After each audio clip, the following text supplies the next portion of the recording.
There are too many people getting too much face time on television who claim exalted status for Christianity and who are demeaning other faith traditions, particularly that of Islam. And my friends, this has got to stop. There is nothing in the Gospels, there is nothing in the teaching of Jesus Christ that says anything about burning the holy texts of other traditions. It is not there. The proposed burning of the Quran is obscene. It is not the work of peace. It is not the work of understanding. It is not the work of building bridges. It is insanity. And we can only imagine what Jesus would have said about Pastor Terry Jones and his Burn the Quran campaign. I think he would say, this has got to stop. Followers of Islam believe that the Quran is a collection of revelations received by the Prophet Muhammad from God about 1400 years ago.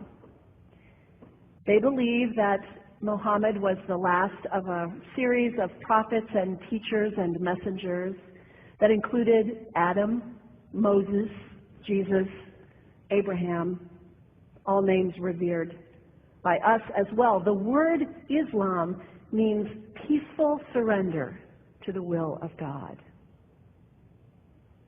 The Quran was written at a time when the Muslim people were being driven from their homes, persecuted, and killed.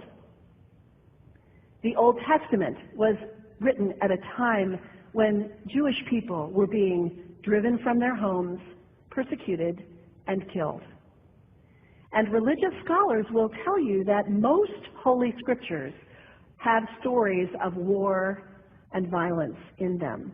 Throughout history, most faiths have used these texts to justify violence. And if there's anyone in this room at this moment who's thinking that I've got it wrong, after church today, pull out your Bible and look up Psalm 137. And you'll see that our own text has passages that can make us uncomfortable. But also, like the Bible, the predominant message of the Quran is of peace and care and loving God, justice, care for the neighbor, care for the stranger. In the Bible, we have thou shalt not kill. In the Quran, we have whoever kills another, surely he is killing all of humanity. And whoever saves the life of another, surely he saves the lives of all humanity. These are words of peace, words of faith, words that could save the world if we would take them to heart. The second thing you can do the next time someone sends you one of those emails demonizing Islam, delete it. Don't forward it.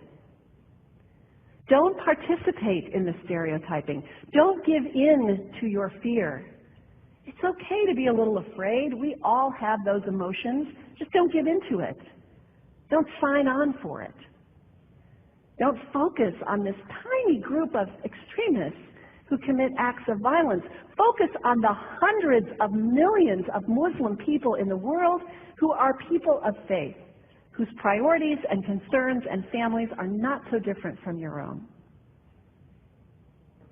And third, when you think of Muslim people, think of individuals. Think of the professor at Ohio State. Think of the engineer at Honda.